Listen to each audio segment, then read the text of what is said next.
Welcome बच्चों, मैं are के सिंह ऑनलाइन क्लासेज में आप सभी का स्वागत करता हूं। और आज हम लोग बात करेंगे क्लास 10th की वर्कशीट नंबर 59 पर, जो संबंधित है आपके अर्थशास्त्र की पुस्तक से, जिसका पाठ है विकास।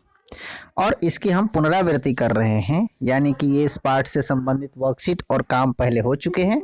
तो इसके बारे में आज हम जानेंगे कि पहले जो हमने सीखा था उसको एक बार रिवीजन करेंगे, और इस वर्कशीट में इन प्रश्न उत्तर के माध्यम से इसको रिपीट करने के यानी पुनरावृत्ति करने का रखा गया है। तो आइए हम देखते हैं एक एक करके कि इन वर्कशीट में कौन कौन से प्रश्न दिए हुए हैं और उसके उत्तर हम किस तरह से लिख सकते हैं। तो बच्चों, हम बात करते हैं। तो आज के जो वर्कशीट है इसमें एक एक नंबर के प्रश्न दिए हुए हैं, इसीलिए उन्हें हमें संक्षेप में उत्तर लिखने हैं, और अधिकतर प्रश्न काफी छोटे हैं तो उसको हम उसी तरह से समझते हुए लिखना है। तो आइए सबसे पहले हम देखते हैं। पहला प्रश्न है, केरल में शिशु मृत्यु दर कम क्यों है? तो इसके बारे में हम सभी जानते हैं। दूसरा प्रश्न भी है, क्या औसत आय के आधार पर विकास की गणना करना सही है? कोई एक कारण बताइए। तो इस प्रश्न का उत्तर हमें लिखना है। तो आइए हम स्लाइड के माध्यम से भी देख लेते हैं कि केरल में शिशु मृत्यु दर कम क्यों है। तो बच्चों, आप सभी जानते हैं कि केरल में साक्षरता दर यानी पढ़ाई लिखाई का स्तर और स्वास्थ्य सुविधाओं की अच्छी स्थिति है। तो यही कारण है कि वहाँ लोग अपने स्वास्थ्य और शिक्षा के प्रति जागरूक हैं, तो इसीलिए वहाँ पर मृत्यु दर कम है। इसीलिए देखिए, आप इसका उत्तर ऐसे लिख सकते हैं कि केरल में शिशु मृत्यु दर कम है क्योंकि यहाँ पर शिक्षा और स्वास्थ्य की अच्छी व्यवस्था है। तो जिस जगह पर शिक्षा और स्वास्थ्य की अच्छी व्यवस्था, लोगों को जानकारी होती है, तो वहां पर शिशु मृत्यु दर कम होती है। दूसरा प्रश्न है, क्या औसत आय के आधार पर विकास की गणना करना सही है? कोई एक कारण बताइए।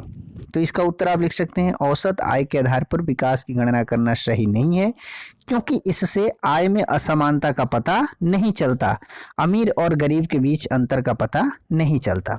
क्योंकि जब हम औसत निकालते हैं तो मान लो एक व्यक्ति बहुत धनी है और दूसरा बहुत गरीब है, तो दोनों को औसत निकालने पर एक मीडियम का औसत आ जाता है। मान लीजिए ए के पास 100 रुपए की आमदनी है और बी के पास 5 रुपए की आमदनी है। तो यहाँ पर हम देखेंगे कि बी काफी गरीब है, तो यहाँ पर स्थिति काफी खराब है। लेकिन अगर इसका हम औसत निकालेंगे तो ये 105/2 यानी लगभग हो जाएगा ये 52.5। ये देखने पर यानी 52.5 का औसत देखने पर हमें पता चलता है कि यहाँ की आय काफी अच्छी है, जबकि ए की आय तो अच्छी है लेकिन बी की आय काफी कम है। तो इसीलिए औसत आय के आधार पर गणना करना या अनुमान लगाना सही नहीं होता, क्योंकि इससे अमीर और गरीब के बीच के अंतर का पता नहीं चलता। तो आइए फिर से देखते हैं वर्कशीट के अन्य प्रश्नों को। तीसरा प्रश्न है, बताइए नीचे दिया गया कथन सही है या गलत? तो ये सिंपल सा प्रश्न है, कोयला गैर नवीकरणीय संसाधन का एक उदाहरण है। अब ये बताना है कि सही है कि गलत है। तो हमने पिछले संसाधन में पढ़ा भी था, नवीकरणीय संसाधन और गैर नवीकरणीय संसाधन। नवीकरणीय संसाधन जिनका एक तरफ से उपयोग करते हैं और दूसरी तरफ से वो बनते रहते हैं। गैर नवीकरणीय संसाधन वे होते हैं जिनका हम इस्तेमाल करते हैं लेकिन जिनको बनने में, पुनः बनने में काफी समय, लंबे समय लग जाते हैं, तो इसीलिए उनको हमें बचाव भी करना होता है। तो कोयला भी ऐसा ही एक उदाहरण है, यानी गैर नवीकरणीय संसाधन है जिसको बनने में हजारों लाखों साल लग जाते हैं। इसीलिए यह कथन सत्य है, क्योंकि कोयला एक गैर नवीकरणीय संसाधन का उदाहरण है। अगला प्रश्न है, भूमिहीन ग्रामीण मजदूरों के लिए निम्नलिखित में से कौन एक विकास लक्ष्य होने की संभावना है? उच्च साक्षरता दर, क्या ये भूमिहीन ग्रामीण मजदूर का विकास का लक्ष्य हो सकता है? नहीं। जिसके पास भूमि नहीं है, मजदूरी करता है, उसको उच्च साक्षरता दर से क्या मतलब? उच्चतम समर्थन मूल्य, इससे भी उसको मतलब नहीं, क्योंकि वो उसे अपना कोई माल बेचना नहीं, वो किसान तो है नहीं। विदेश में बच्चों को बसाना, ये भी उसकी उम्मीद नहीं, क्योंकि ये तो उसके लिए बहुत बड़ा सपना है। मजदूरी में बढ़ोतरी, हाँ ये हो सकता है, क्योंकि वो चाहेगा कि उसकी मजदूरी में बढ़ोतरी हो ताकि उसकी सुविधाओं में वृद्धि हो, तो उसका विकास का लक्ष्य ये हो सकता है। ठीक है, तो इसका उत्तर होगा डी। ठीक है, अगला प्रश्न देखते हैं, 5वां, खाली स्थानों की पूर्ति कीजिए। भारत में खालिस्तान है। राज्य में साक्षरता दर सबसे कम है, यानी भारत के किस राज्य में साक्षरता दर सबसे कम है? तो इसमें आपने किताब में भी देखा होगा, इसका उत्तर होगा बिहार। भारत के बिहार राज्य में साक्षरता दर सबसे कम है। आइए हम अगले प्रश्न को देखते हैं। प्रश्न 6 है, रेखांकित वाक्यांश को सही करने के बाद वाक्य फिर से लिखिए। एक देश जहां उच्च जीवन स्तर है तथा स्वास्थ्य एवं शिक्षा की बेहतर सुविधाएं हैं, उसे विकासशील देश के रूप में जाना जाता है। तो ये देखिए यहाँ पर इसे बोल्ड भी कर दिया, अंडरलाइन भी कर दिया है कि यहीं पर हमें सुधार करनी है। तो जहां पर जिस देश में उच्च जीवन स्तर है और स्वास्थ्य एवं शिक्षा की बेहतर सुविधा है, उसे विकासशील देश कहते हैं। ऐसा सही है? नहीं, उसे क्या कहते हैं? विकसित देश, क्योंकि वहां पर उच्च जीवन स्तर भी है और शिक्षा और स्वास्थ्य की अच्छी सुविधाएं भी है। तो इसीलिए हम यहाँ पर लिखेंगे, विकासशील देश की जगह लिखेंगे विकसित देश। ठीक है, तो यहाँ पर आप विकासशील देश की जगह पर विकसित देश लिख देंगे और इस पूरे वाक्य को लिख देंगे, तो ये आपका सही उत्तर हो जाएगा। अगला प्रश्न देखते हैं। आप देखेंगे इसमें नीचे कथन ए और बी, ए और कारण आर दिए हुए हैं। इन कथनों को पढ़कर नीचे दिए गए विकल्पों में से सही उत्तर चुनिए। यानी ये कथन है और ये उसका कारण है। प्रत्येक व्यक्ति के लिए विकास के लक्ष्य अलग अलग होते हैं। ये सही है, क्योंकि हर व्यक्ति, मान लो मजदूर है, वो चाहता है कि उसके मजदूरी में वृद्धि हो जाए। किसान है, वो चाहता है कि न्यूनतम समर्थन मूल्य बढ़ जाए। नौकरी पेशा व्यक्ति लोग हैं, उनको चाहते हैं कि सैलरी बढ़ जाए। तो इस तरह से लोग के विकास के लक्ष्य अलग अलग होते हैं और प्रत्येक व्यक्ति की आवश्यकताएं अलग अलग हैं। तो ये बिल्कुल सही है, कारण भी सही है, क्योंकि प्रत्येक व्यक्ति की जरूरतें अलग हैं, आवश्यकताएं अलग है, इसीलिए प्रत्येक व्यक्ति के विकास के लक्ष्य अलग अलग होते हैं। तो आप देखेंगे इस स्टेटमेंट को जब पढ़ेंगे तो आप इसमें से देखेंगे कौन सा सही होगा। पहला लिखा है कथन ए और कारण आर दोनों सही है और कारण कथन की सही व्याख्या करता है। ठीक है, क्योंकि दोनों सही भी है और दोनों सही व्याख्या भी करता है, इसीलिए इसका ऑप्शन ए इसका उत्तर होगा। उसके बाद आइए हम देखते हैं 8वां प्रश्न। इसके बाद आप देखेंगे 3 और प्रश्न दिए हुए हैं। सकल घरेलू उत्पाद क्या है? सार्वजनिक वितरण प्रणाली के तहत राशनों की दुकानों में मिलने लोगों की मदद कैसे करती है? तो आइए इन प्रश्नों को उत्तर स्लाइड के माध्यम से देखते हैं। तो 8वां प्रश्न है, सकल घरेलू उत्पाद क्या है? तो इसको जीडीपी कहते हैं शॉर्ट में।